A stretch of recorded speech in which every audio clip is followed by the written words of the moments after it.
Partie de la séance 4 qu'on va continuer pour créer notre jeu Pac-Man. Donc juste pour rappel, on est arrivé au fait de créer un player ici, donc le vert, qui est en train de se déplacer automatiquement. Lorsqu'il aura mangé le coin, on aura 1 comme score. Lorsqu'il a mangé le big coin, donc il pourra tuer l'ennemi.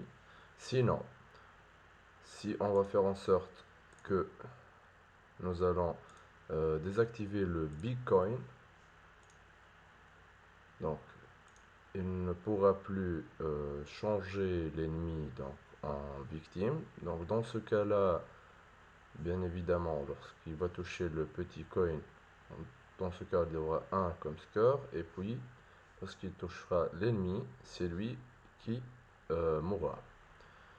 Donc, juste pour rappel comment on a fait ça, on a créé un coin et un big coin.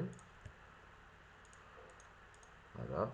Donc pour le big coin, on a donné le tag big coins, et pour le coin, on a donné le tag coins. Par la suite, pour le player et pour l'ennemi, on a donné tag enemies. Pour le player, on a créé ici un script qui fait en sorte que lorsque tout simplement on va toucher chacun des objets via les méthodes adéquates, une action va se faire. Donc juste pour rappel, ici pour le player script, on a déclaré ici on trigger enter pour tout ce qui est entrée dans le déclencheur qui est le coin ou le big coin.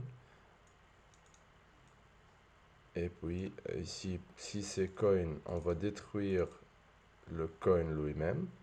Et puis on va incrémenter la variable score. Et finalement, on va écrire le score. Sinon,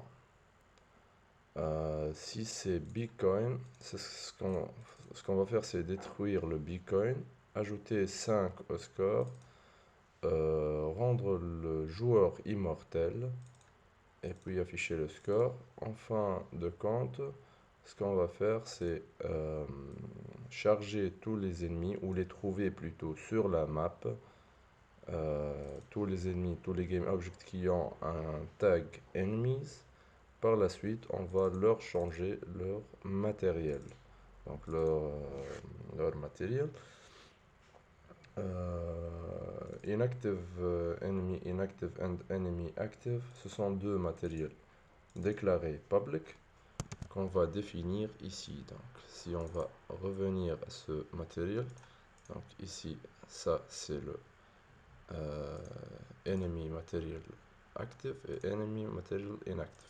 Donc ça, c'est les deux matériels qu'on a utilisés.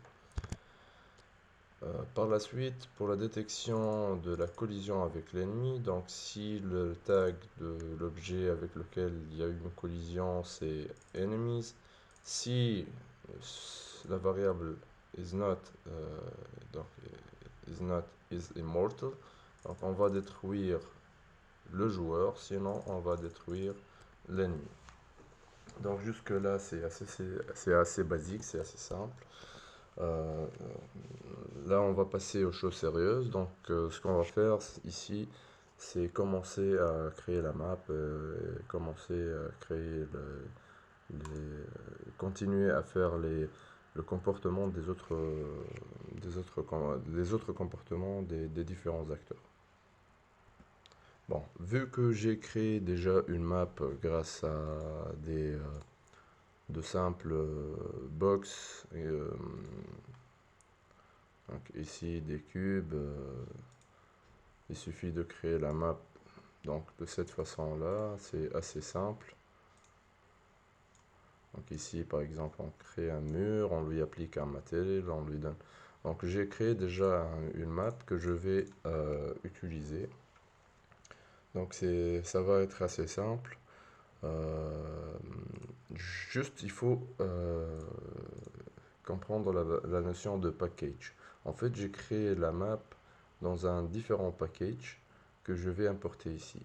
mais ce que je préfère ici, c'est tout d'abord euh, savoir comment exporter un package. Supposons que je vais créer par la suite un nouveau projet dans lequel je vais importer ce que j'ai fait ici. Donc il suffit d'aller ici, Assets, et faire Export Package. On choisit ce qu'on veut exporter. Par la suite, on fait Export. Ici, on va mettre ça, exemple, à séance 3. Voilà. Et on va faire enregistrer. On va remplacer ce fichier. Normalement, notre package a été créé. Voilà. Donc, c'est le package qu'on va utiliser.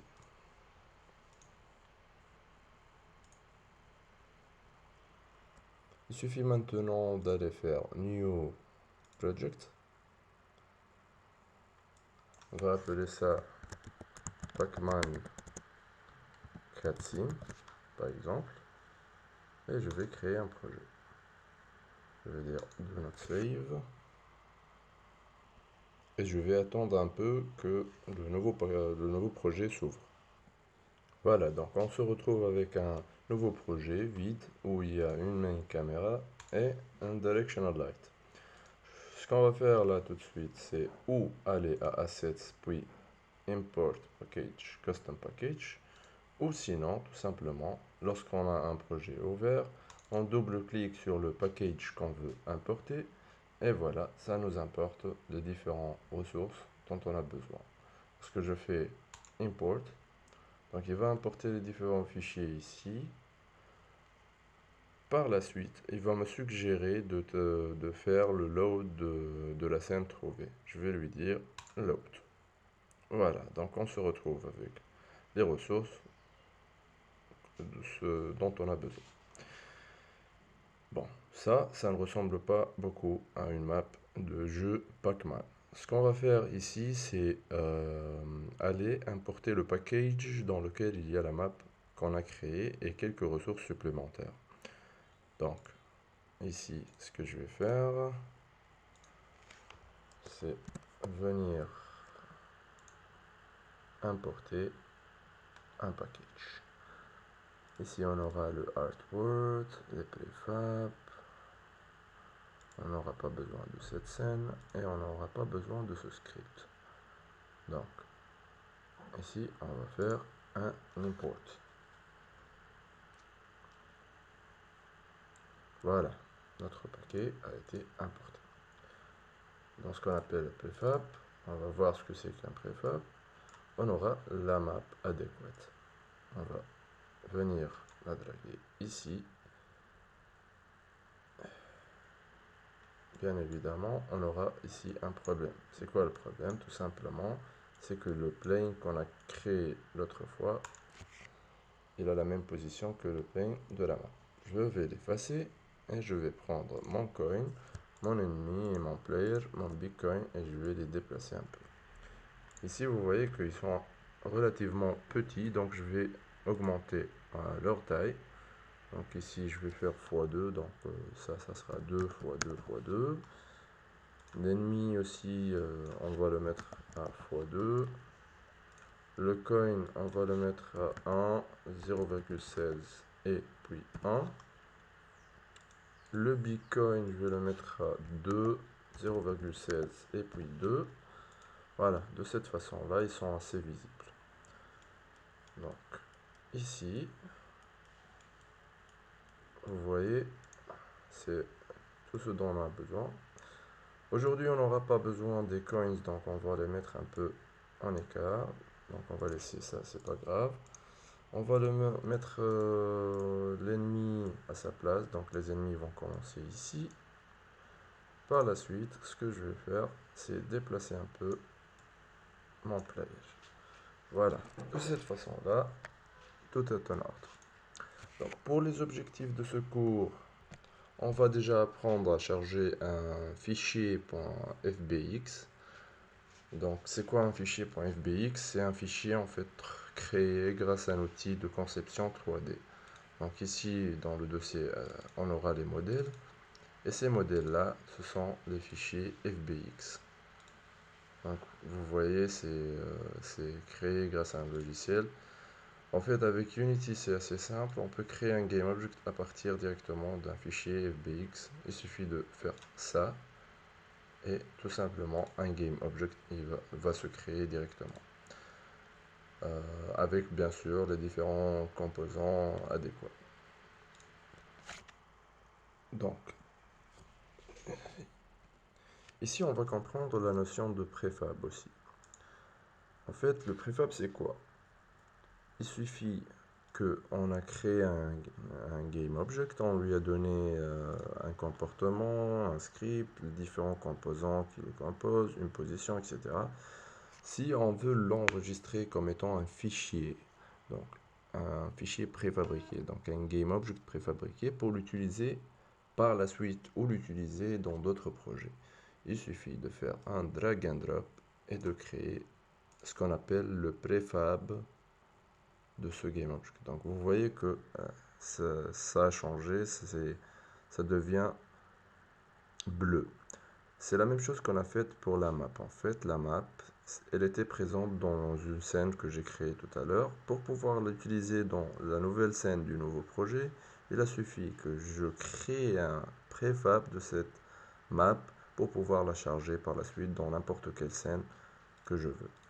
On va voir ça par la suite. On va juste supprimer ce préfab.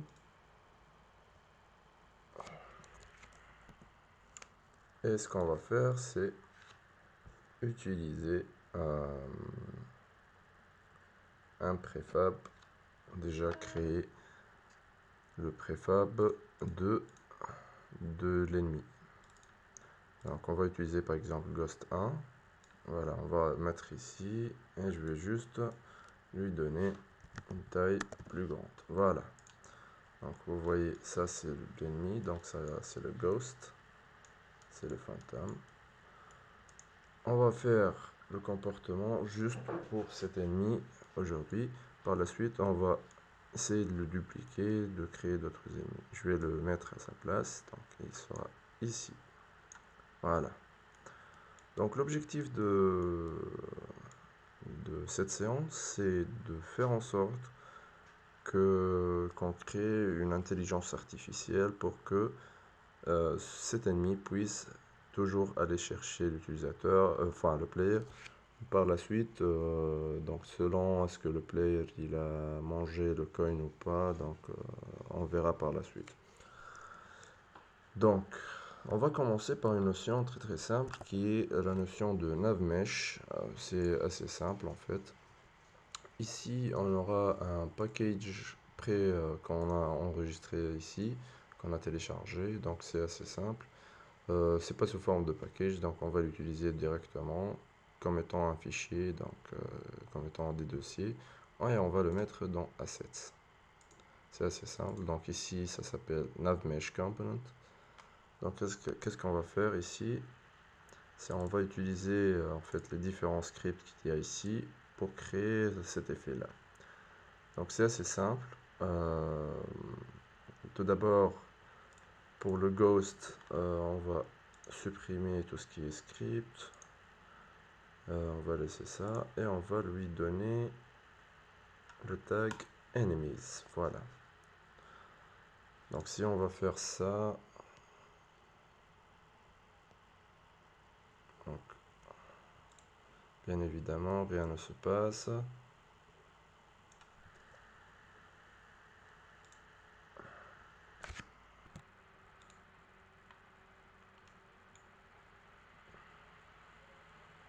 Ce que je vais faire ici, c'est que je vais ramener ça et je vais voir si ça marche. Hop, voilà, donc ça marche. Donc le tag ennemi, il marche. Donc on va commencer à créer notre navmesh. C'est assez simple en fait. On va créer un empty GameObject, un GameObject vide. On va l'appeler navmesh. Voilà. Par la suite, on va le mettre tout en haut, juste pour la visibilité, et on va commencer à créer mesh. Donc ici, on a ce qu'on appelle le script navMeshSurface. On va ajouter ce composant à l'objet vide navMesh. Donc ici, on aura plein d'attributs qu'on pourra changer. Ici, vous voyez agent type, collect objects, include layers, use geometry, etc. On va les comprendre là. En fait, ce qu'on va faire ici, c'est aller à l'onglet Navigation. Pour l'objet Navigation, on va créer un agent. Par défaut, l'agent par défaut, c'est humanoid. C'est-à-dire qu'on va supposer que ça, c'est ce qu'on appelle l'agent, donc sur lequel on va appliquer le fait qu'un objet il va bouger plus ou moins à gauche, à droite et il va trouver son chemin. Donc cet objet-là, il a un rayon de 0,5 à peu près, il a une hauteur de 2, il ne peut pas aller plus haut que 0,75 et ne pourra pas grimper des pentes à plus de 45 degrés. On va créer un nouvel agent qu'on va appeler Ghost, donc fantôme. Donc ce fantôme, il devra avoir à peu près les mêmes trucs, les mêmes paramètres que notre Ghost. Ici, le Ghost, il a donc un scale de 2 par rapport à la hauteur et un scale de 2 par rapport à donc radius, au rayon. Donc ça on va faire, c'est height c'est 2, c'est bon, radius c'est, on va le mettre à 1,5, normalement ça va suffire, et on va dire qu'il pourra monter des pentes s'ils sont à 0,4. Normalement c'est bon. D'accord. Donc par la suite, ce qu'on va faire, c'est aller à notre navmesh et à notre script navMeshSurface. On va faire un bake. Un bake, ça va générer le chemin que pourra emprunter ce ghost. Donc, par défaut, il y a le humanoïde. Donc ça suit cette logique de humanoïde. Non, nous, on va le mettre à ghost. Voilà, donc c'est ça. Donc step 8 conflict with max scope. This makes some slope. Donc ici, il nous a juste demandé de minimiser l'angle pour que l'objet puisse monter. On va dire bake. Voilà. Donc ici, vous voyez qu'il y a un certain nombre de chemins qui a été créé. Il y a des positions où le joueur ne pourra pas passer. En fait, ça c'est assez simple parce qu'on a fait en sorte qu'il était trop gros. Donc ce qu'on va faire, c'est réduire le radius et faire un rebake. Donc, voilà. Donc vous voyez que ici, il pourra passer partout. Mais il y a quelque chose qui cloche. Ici, vous voyez que pour lui-même, pour l'objet qu'on va par la suite créer comme étant un agent navmesh, il ne pourra pas bouger. Donc on va faire en sorte qu'il ignore ceci. Aussi, on va imaginer que tout ça c'est des coins. Logiquement, le ghost il pourra passer sur les coins, mais ici, si on imagine que tout ça c'est des coins, il ne pourra pas passer. Vous voyez pourquoi. Donc on va faire en sorte qu'il ne considère plus ceci comme étant un obstacle. Aussi, je vais changer un peu la couleur de la map parce que tout simplement, ici, on ne voit pas très bien le navmesh. On va laisser ça par exemple à rouge. Voilà. Et on va revenir vers notre navmesh. Donc vous voyez qu'il peut passer aussi sur le haut des obstacles. Donc on va faire en sorte d'ignorer cela. Donc tout d'abord on va faire en sorte d'ignorer le player, d'ignorer l'ennemi, d'ignorer les coins et d'ignorer les différents obstacles. Comment on va faire ça? C'est tout simple. On va venir ici, on va sélectionner tous les cubes et on va ajouter un script qui s'appelle navmesh modifier. Pour ce navmesh modifier, on va dire que cette zone-là qu'on est en train de sélectionner, elle n'est pas walkable, donc on ne peut pas marcher dessus. On peut affecter ça à humanoid et ghost, sinon à tous. On va laisser à tous, c'est pas un problème. On va aller à notre navmesh et on va faire un bake encore. Donc vous voyez ici, on ne peut plus marcher sur les cubes. Si on va par exemple désactiver cette map, voilà. Donc vous voyez le chemin qu'il peut emprunter. Ce qu'on va faire, c'est la même chose, on va la faire par rapport au coin, bitcoin, player et au ghost. On va ajouter ce navmesh modifier et on va dire ignore from build. Ignore from build, c'est-à-dire ne prend pas en compte que c'est des obstacles ou quelque chose comme ça. Par la suite, on va faire un rebake. Donc vous voyez ici, si on va désactiver la map, et on va aller à notre navmesh, ça, donc quels que soient les objets, il ne va considérer que la partie des obstacles. On peut faire avec d'autres moyens le même résultat, mais je préfère ceci, donc c'est plus simple. En fait, il y a la possibilité ici de faire un include, de faire sortir, d'ignorer d'autres layers, c'est assez simple. C'est quelque chose qui aura le même résultat. Donc par exemple, ici on viendra à map, on sélectionnera les cubes, on leur donnera un layer par la suite. Dans le navmesh, on dira par exemple, il faut ignorer ce layer là. Bon, en fait, c'est le même principe, c'est juste qu'on a un script qui nous facilite le travail. Dans ce cas-là, lorsque je fais un play, bien sûr, rien ne va se passer, tout simplement parce qu'on n'a pas d'agent. Donc, on a défini juste une zone walkable. Par la suite, on doit dire qui doit emprunter cette route et comment et pourquoi. Donc pour ce faire, c'est assez simple. On a quoi comme agent? On va avoir le ghost comme agent. Donc c'est cet objet-là, ce GameObject. Donc il sera notre game agent.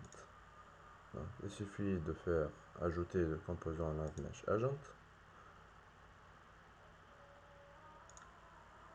Ah, apparemment, ce qu'il faut faire, c'est enlever ce composant. Voilà. On va ajouter navmesh agent. En fait, déjà je l'ai ajouté, il a été ajouté dans le préfab. Donc voilà ce qu'on va faire, on va faire un bake, voilà, donc tout va bien. Là on va ajouter donc pour le ghost le navmesh agent. Lorsqu'on ajoute le navmesh agent, il faut spécifier que cet agent il va suivre quoi exactement. Donc est-ce que humanoïde ou ghost. Donc ceci est un ghost, donc il va suivre le chemin du ghost. On va enregistrer. Par la suite, ce qu'on va faire jusque là, c'est lui ajouter un script. Donc on va appeler ça ghost controller. Voilà. Et on va ouvrir ça.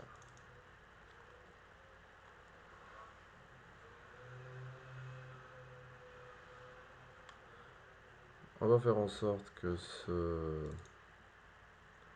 ce ghost suive le chemin jusqu'à ce qu'il arrive au player. Donc comment on va faire ça? C'est assez simple. Donc ici on va créer ce qu'on appelle un navmesh agent. Donc, un navmesh agent. On va appeler ça agent. Voilà. Dans la partie start, on va l'instancier. Donc Ici agent égale à this.getComponent nav mesh agent. Voilà. Tout simplement par la suite, dans la partie update, on va venir lui dire agent.destination et on va lui dire une position. Donc une position, c'est un vecteur 3. La position qu'on veut prendre, c'est quoi en fait? C'est la position du player.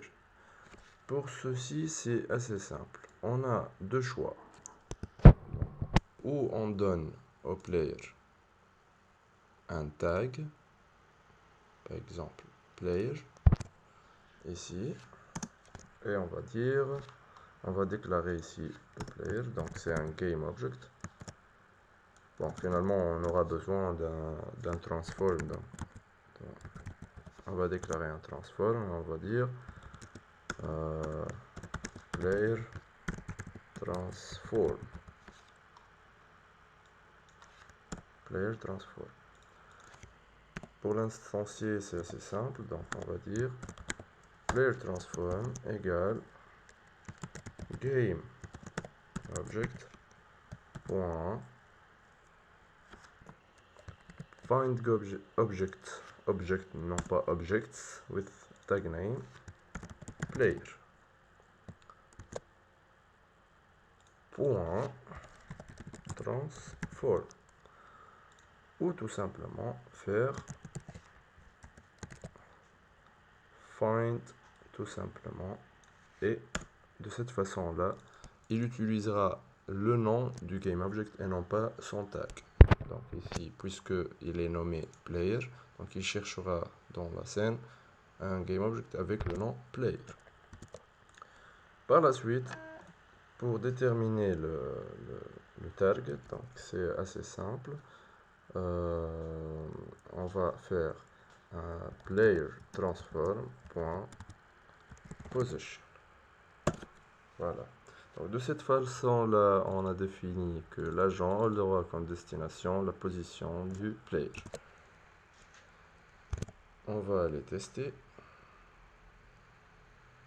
Juste, il faut faire un backup. Pourquoi? Parce que ça va faire l'import de Unity Engine.ai.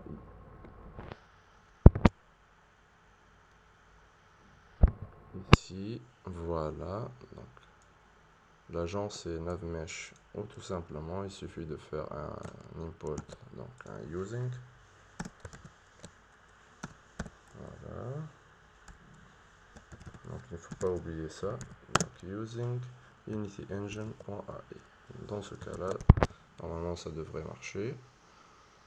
Donc on va venir à la console et faire un play.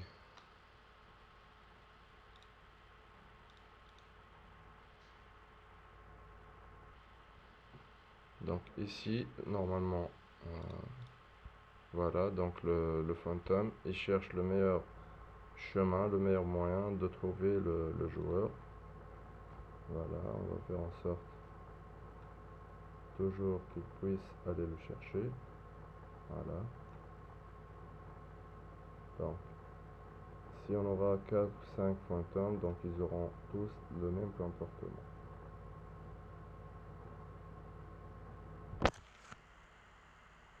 Jusqu'à ce qu'il le touche, bien sûr. Voilà. Donc ici on a une erreur et c'est normal parce que on est en train d'essayer d'accéder à un GameObject qu'on a détruit. On va remédier à ça, bien sûr. D'accord, maintenant on veut faire en sorte que on puisse faire en sorte que on instancie ce fantôme dès le début du jeu sans pour autant qu'il se trouve sur la map. Comment on va faire ça? C'est en fait assez simple. Tout simplement, on va venir éliminer tous ces préfabs, supprimer, voilà, et on va faire en sorte d'enregistrer ce préfab.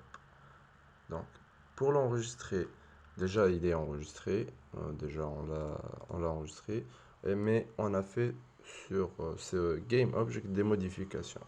Si on va voir ce préfab, on va l'ouvrir, on va voir que par exemple il n'a pas de script de enemy script.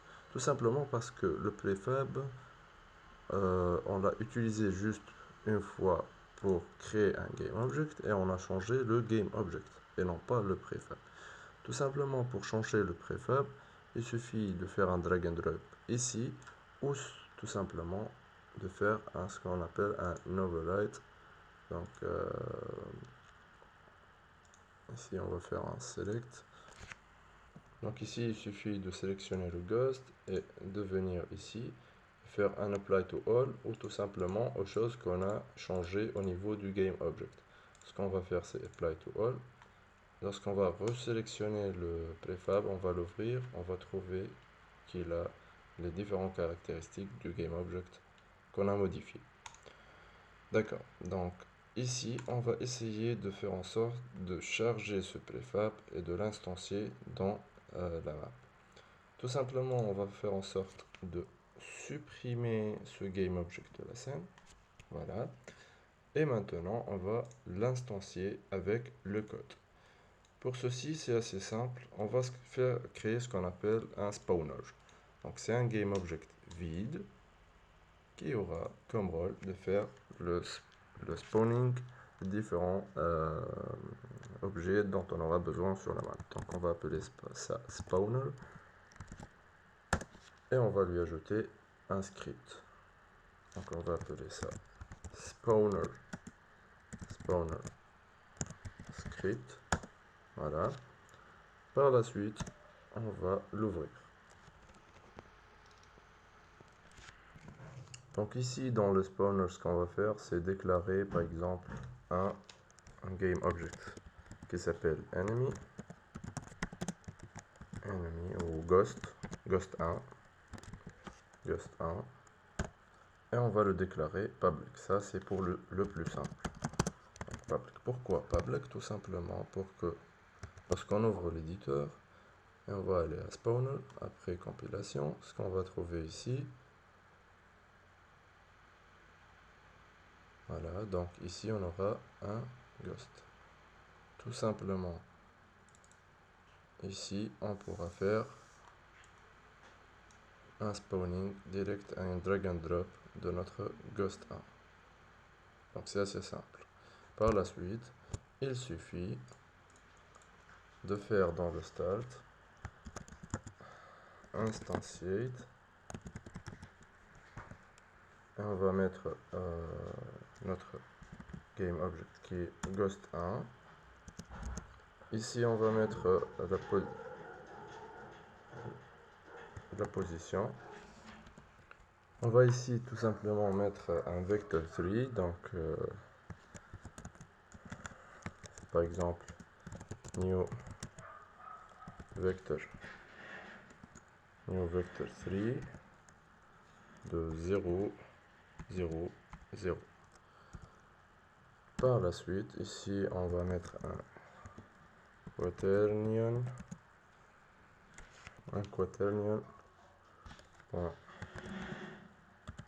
euler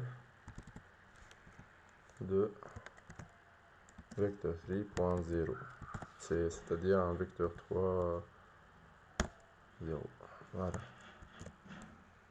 normalement on est bon. Là, dès qu'on va charger ce script, il y aura l'instanciation du ghost 1. Voilà.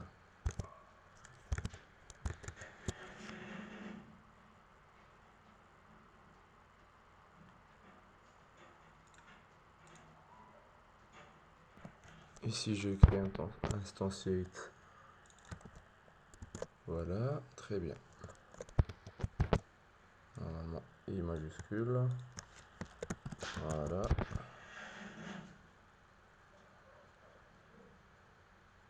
On va attendre la compilation. Voilà, on n'a plus d'erreur. Donc ici, il suffit de faire un run pour que notre GameObject apparaisse ici.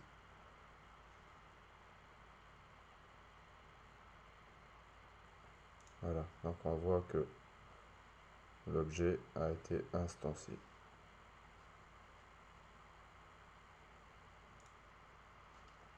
Ici, on va supposer là maintenant que on va pas déclarer directement notre GameObject comme étant public. On va le mettre à private. Et on va apprendre à charger ce GameObject à partir du fichier ressources. Donc pour ceci, il suffit de créer donc ici un nouveau dossier. Si on veut charger des données directement d'un des dossiers, il faut l'appeler impérativement ressources. Et ça doit s'écrire comme ça. Donc, le dossier ressources, on va mettre dedans notre préfab. Ici, par exemple, on va le mettre dans ressources. Voilà. Par la suite, il suffit d'utiliser la bonne façon. Donc, comment on va faire ça? Tout simplement, on va laisser ça commenter. Et on va utiliser resources.load directement si par exemple on a un dossier catégorise sous ressources, sinon on met directement le nom de notre GameObject. Resources.load, ça nous charge notre fichier ressources. Par la suite, on va mettre ça dans un instantiate. Voilà. Ici, normalement, on n'aura pas de problème.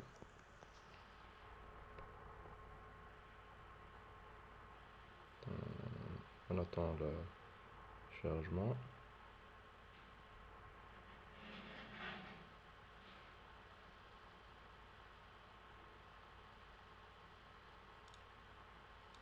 Voilà, on n'a pas d'erreur.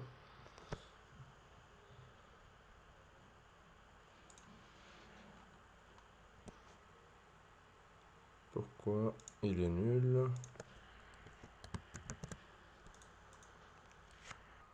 En fait, j'ai oublié quelque chose de très important, qui est le fait de dire load as a GameObject. Normalement, là, ça devrait marcher.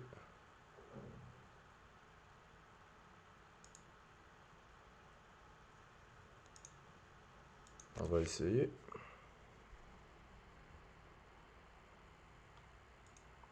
Il est encore nul. En fait, c'est assez simple. J'ai trouvé l'erreur. Ici, il suffit de mettre resources avec un seul S, chose que je n'ai pas faite. Donc ici, normalement, ça devrait marcher. Voilà, donc vous voyez ici le Ghost 1 qui a été mis.